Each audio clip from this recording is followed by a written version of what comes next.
What up, snitches? I'm the Animaniac, and today I'm going to travel back 20 years in Disney's past to bring to you a show I don't hear a whisper about.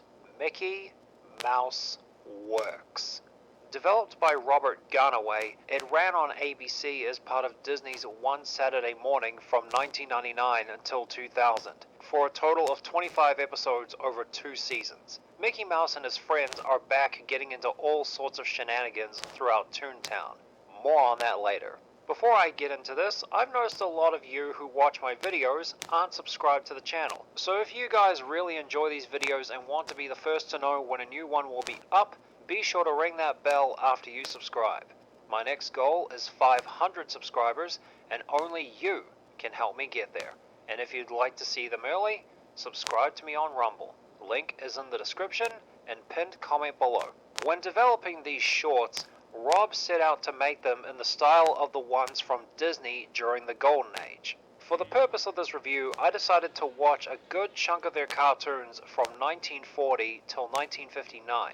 That's the era he claims to use as inspiration for these new ones.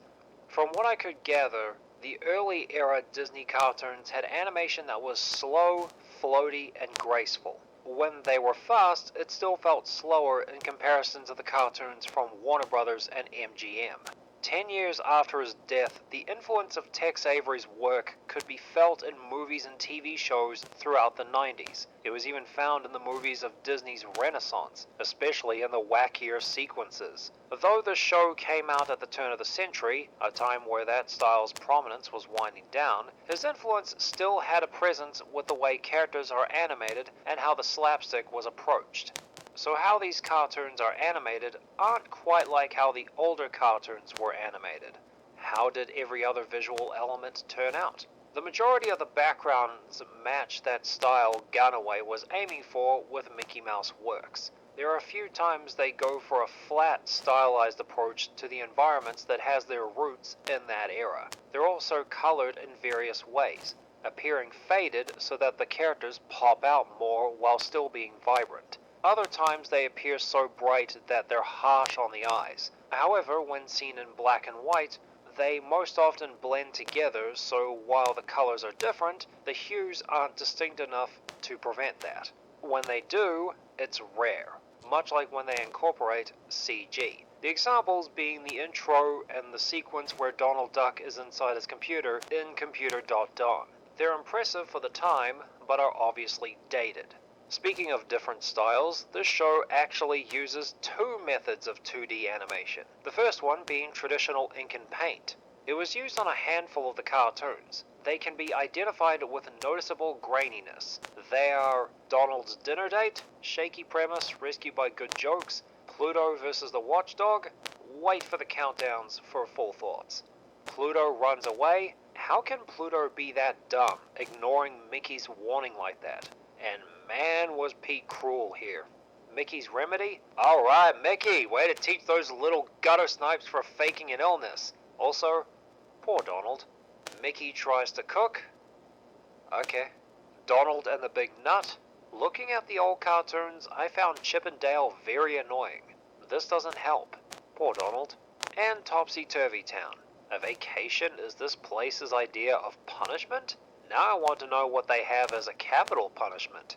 So the show maintains the aesthetics of Disney's Golden Age cartoons with modern touches due to how it's animated. The characters featured in the show are Mickey, Minnie, Donald, Daisy, Goofy, Huey, Dewey, Louie, Clarabelle, Horace, Pete, Mortimer, Ari the Araquan Bird, Humphrey the Bear, Ludwig von Drake, and the Phantom Blot. I'll take a look at some of the most recognizable right now. How they are here because I looked at the older cartoons for how they are animated. There will come a day where I'll look at these characters' histories. Now let's get into them here and what recurring situations they're involved in. I'll cover some more when I do the 90-second cartoons, but the others don't appear enough to talk about. This version of Mickey appears to be happy-go-lucky, and like the others, he most often has trouble telling people the truth out of fear of upsetting them. Someone who he doesn't have a problem showing his contempt for is Mortimer Mouse, his rich, narcissistic, obnoxious neighbor. Whenever these two are in the same cartoon, they are most likely want to one-up each other. This most often costed them, except for one instance where Minnie was brought into it. This was where Mortimer got one over on Mickey. After their volleyball game where the winner would get to take Minnie to a luau, Mortimer managed to paint Mickey like a jerk by saying the bet was his idea, making Minnie go with Mortimer instead. He's a clever bastard for that moment. It's too bad he had to get handsy with her later that night so Mickey could swoop back in. Speaking of his missus, Mickey is shown to be the more careless of the two, most often dismissing her concerns about things like reading assembly instructions and throwing a football around in her living room. It is until he ends up breaking something, making him frantically try to fix it without her noticing, or that his negligence would come back on him. When he does get found out, he apologizes like a nervous child, and Minnie does forgive him. This version of Pluto is, well, Mickey's happy, loyal, and occasionally disgruntled dog. His behavior does get on the cases of people like Mickey and Minnie, and when that happens, an angel and devil appear on his shoulders to pull the pup one way. The angel to do the right thing, and the devil to go with his limited information and act on his immediate feelings, which are never a good thing when they show up. And the angel always ends up being right in the end. Pluto has his own romantic entanglements. Apart from a cute little snowball that had a case of the horns so big he ran away from her, he's constantly trying to win over a wiener dog named Dinah. Since she doesn't speak or have a lot of screen time, she doesn't seem to have a personality. She's just some pretty bitch, which often draws the attention of a pit bull. In order for Pluto to spend time with the dame, he'll have to outsmart the mangy mutt however he can. It doesn't mean his plans go off without a hitch.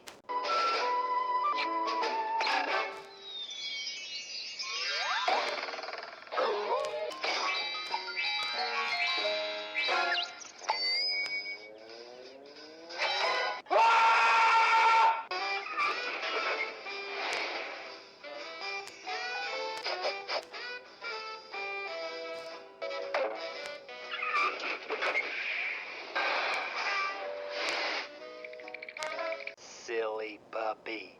This version of Donald Duck is as irritable as the last time I saw him in that show that tried to make the Three Caballeros epic. Most of it is attributed to crap going wrong for no reason. This was a bit they did in the Golden Age, and it was just as annoying there as it is here. Just because it was an element present in that style doesn't mean it should be carried over. You know what else is annoying? Him babysitting a kid named Baby Shelby. His mother, Mrs. Turtle, often leaves him with Donald to take care of. Despite her radiating so much Karen energy, she does have a funny moment. What her shouting does to Donald. Make sure he takes his nap! Better be, I expect a darling picture! He's only allowed in the waiting pool!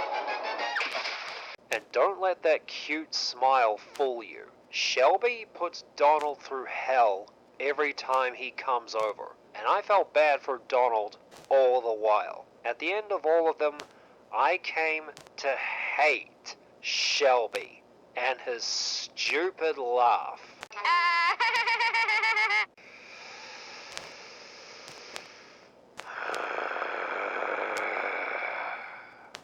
He's not the only kid he deals with, as his nephews Huey, Dewey, and Louie come back. This was still in the time where they looked and sounded alike, apart from their different color clothes. Unlike with Shelby, I can kinda get behind the boys. Either their uncle intentionally creates a barrier or ruins something of theirs by accident. It's something. They still do fool Donald and his friends, but it's something. Then there's how he is with Daisy Duck. I'll get into how she is later. Whenever they're together, he never speaks up regardless of how it'll make him look or stand his ground. If he does, it isn't for very long, and would let Daisy take the lead when he's clearly not enjoying himself. What I said about their relationship in Legend applies here. when he heard Clarabelle tell him, thinking she was Daisy, to dump him for someone else, I think she's doing the both of them a favor. For the most part, what happens to him garners sympathy, and I don't blame him for reacting like he does. That said, there are areas where he's responsible and doesn't do anything about it, but those are relatively rare. This version of Goofy is a well-meaning but dim-witted anthropomorphic dog, unlike Mickey's good boy. A notable quality of Goofy during these cartoons is he would often annoy the people around him by not quite getting what he was told. This element can go two ways. It can be funny. Nobody's here. Ooh, who's nobody? Well, you know, nobody. I know just about everybody, but I don't know a nobody. Listen, I need you to take a picture. Hello? Hello? I got the picture. Now, where do I take it? No, I need you to get your camera and... But you said take a picture. No, there's nobody here. But we're here. Does that make us nobody? No, we're somebody. Oh, so somebody is here. Yes, with your camera. A photograph. Oh, you mean take a picture, not take a picture. Yes. No. Yes. Then where are they and why don't they help us? We're the somebody. Him, you, me. Well, then help me. What took you so long? Well, I went down to the big house and you weren't there. So I looked for you over at the Hoos Gal. Then I tried the pokey, the pen, the prison, the cooler, the gulag, the brig, the can, the clink, the lockup, the rock, the convict castle, the criminal condo, and even the Gray Bar Hotel. Why didn't you just tell me you were in jail? See, your phone's dead. No. Yes, it is. Don't you remember? I can't help you. Then what are you doing here? I'm trying to get some help. Hate to break it to you, Mickey, but somebody told me that there's nobody here. But you and I and... forget it. Or it can be annoying to watch. Wow! Let's move on. Who is it? Donald Duck. He ain't here. Come back later. No, I'm Donald. Whoa! I'm a-comin'. Hey, wait just a minute. How do I know you're really Donald? Open this door. I never want to see your face again. It depends on the situation. Another aspect of Disney's Golden Age cartoons brought over to the show is them running a business together. Well, several, every time we see them in an office building. In these cartoons, they answer the phone, most often it's for a job, head on over to where they need to be, and struggle to either get there or complete the job for a variety of reasons. This version of Minnie Mouse is the opposite of Daisy, a delight to watch. Speaking of which, she doesn't appear that often in these cartoons, but in the few she does, she's dealing with a statue of ignorance and spokeswoman for self-awareness deficiency, Daisy Duck. Whenever these two are starring in the same picture, I wonder why Min is friends with that fowl of a waterfowl, given how clueless and manipulative Daisy can be, which makes being with Mickey a more than welcome relief for both her and I. I enjoy seeing these two together, unlike the Double Ds. While together, Minnie is shown to be the more put together, generous, and responsible of the two. Mickey doesn't put Min through the ringer as much as Daisy does. It doesn't mean this little mousie is perfect, as she has instances of jumping to conclusions, such as Mickey agreeing to a piano recital, or being afraid of Mickey replacing her with a sexy robot. And the other girl who shows up here in a prominent role, Donald's ball and chain, Daisy Duck. She wasn't much of a pain in the beginning. She actually had two voice actresses on works. When she was voiced by Diane Michelle, she's kinda sweet to Donald. Yet this version doesn't do much for him. Just look at Donald's failed fourth. And she could have gotten him a bigger box of chocolate in Donald's Valentine dollar. Now when Tress MacNeille took the role, she was presented as inconsiderate of other people, mainly Minnie and Donald. In the case of those two, she often verbally twists their arms. I didn't offer to let you use my bathtub. Oh, well, this is awkward. Oh, but I suppose since you're already here, Oh, thank you, Minnie. Say, Daisy, I was thinking it would just be Minnie and me. I know, and then I showed up to make it a party. But, Donald, you said anything.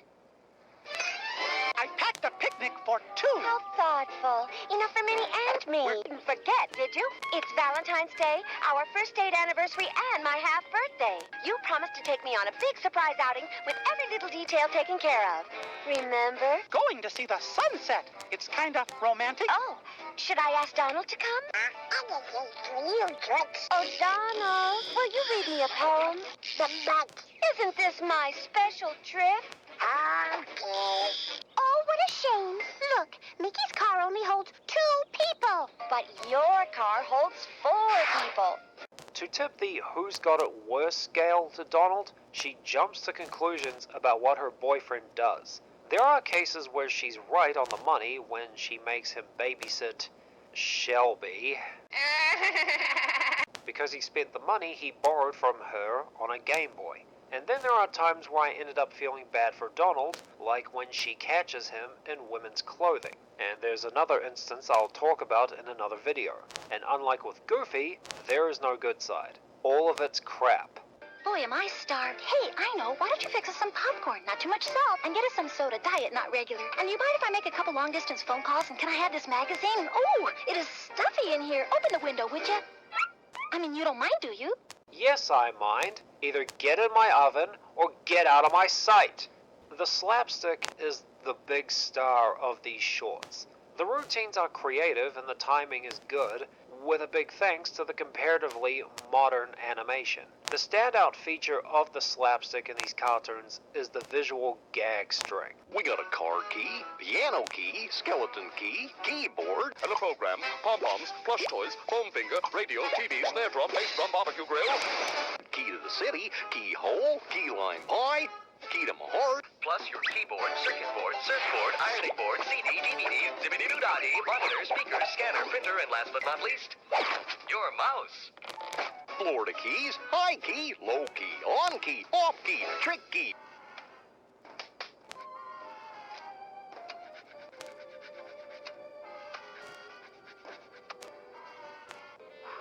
Okie dokie, artichoke, Don Quixote. Oh, now that's a stretch. Let's unpack your hard drive, floppy drive, A drive, C drive, D drive, LMNOP drive, and the ever-popular Zap drive. Smoky, hokey, pokey, marquee, Cherokee. That's Minnie's.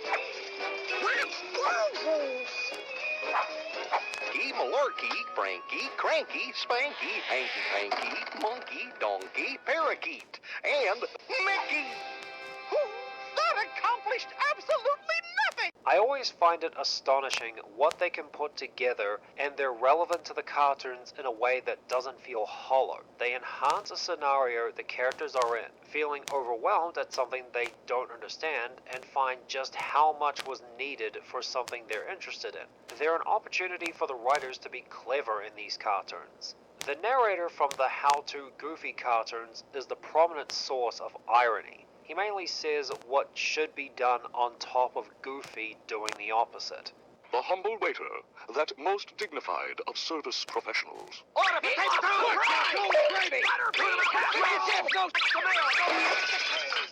This fine specimen of self-propelled two-wheel transportation is known as Mr. Biker. The true fan demands nothing but the best seats.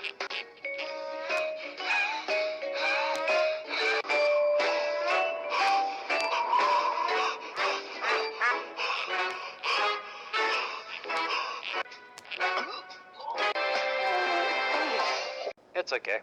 And they do sprinkle in a little bit of meta humor in cases like the Nutcracker. It's a beautiful Nutcracker doll. Oh, you're no narrator. You're just a great big surprise spoiler. Ignore me and just give her the doll. Wait a minute. He's not supposed to dance. You broke him!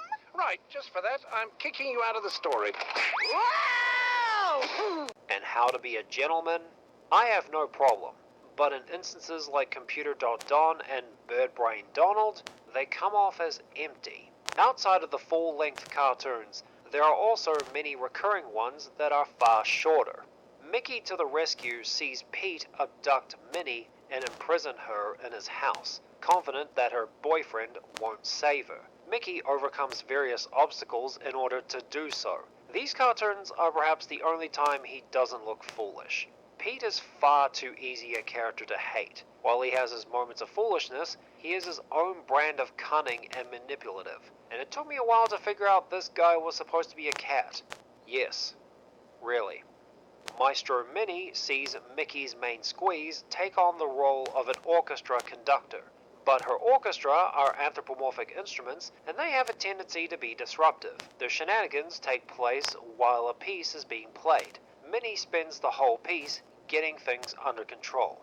Goofy's Extreme Sports sees the witless mutt demonstrate various extreme sports to hilarious effect. This is an indicator of the show's age. At the turn of the century, extreme sports like skateboarding, snowboarding, and BMX were pretty popular, most likely due to the effect of the Tony Hawk video games. Donald's Dynamite sees the waterfowl get on with his day until he comes across a lit bomb. He spends the rest of the cartoon trying to get rid of it, which comes back when he does. The bombs coming back and where they pop out of are funny. Like one of them is found in Daisy's purse while they're at an opera. What was Daisy doing with a bomb in her purse? And Von Drake's House of Genius has the goofball scientist show off his latest invention. Usually it backfires on him somehow. All of these segments are okay fun. They accomplish what they set out to do. Nothing more, nothing less. All the cartoons that appeared in this show appeared in House of Mouse, except for two. Minnie Takes Care of Pluto, and a Pluto Gets the Paper cartoon where he gets stuck in a vending machine. Minnie Takes Care of Pluto sees Mickey drop off his dog with her without warning while she's in the middle of spring cleaning. She's understandably frustrated at her boyfriend and tells Pluto to stay out of her way while she finishes cleaning. Pluto, for the rest of the cartoon, listens to his angel and devil about how to deal with Minnie's attitude towards him. The angel tells him to be patient with her and assures him that she loves him, while the devil claims she's out to get him and he should get her before that happens. This leads to various dream sequences that kept the cartoon from being shown again of Minnie attempting to kill Pluto and eventually going to hell, before finding out that she loves him and was doing spring cleaning. These parts of the cartoon were thought of as too intense for children. And there's a Pluto Gets the Paper segment where he gets stuck in a vending machine. I have no idea why this was never aired again. Maybe they just didn't enjoy the image of Pluto stuck in a newspaper vending machine. Mickey Mouse Works brings the classic Disney style with some modern touches, but it's sanitized and has quite a lot of dumb, which holds back its better elements. Once Mickey Mouse Works ended in 2000, the following year saw the premiere of House of Mouse, where the Disney gang now run a club that shows cartoons in Toontown. The patrons are all characters from the Disney Vault who occasionally get involved in what happens in the club, while the gang show us the cartoons they started, which the majority of them were from Works, along with a few new ones they made for the show. Maybe they intended those new ones for Works before it got cancelled. House of Mouse ran until 2003 for 3 seasons and 2 straight-to-video movies. One of them I've already covered, and the other I plan to tackle for Christmas this year. These cartoons didn't get much of a home media release, nor have I heard them coming to Disney+. These deserve better, and I'll devote the next 2 weeks to highlighting the worst and best cartoons from that era. If you guys enjoyed the video, leave a like, comment your own thoughts on the show below, and if you guys want to stay updated on future videos, be sure to follow me on Getter, Facebook, Tumblr, and DeviantArt. The links are in the description, and if you want to be the first to know when a new one will be up, ring that bell after you subscribe. Thanks for watching, and I'll see you guys next time.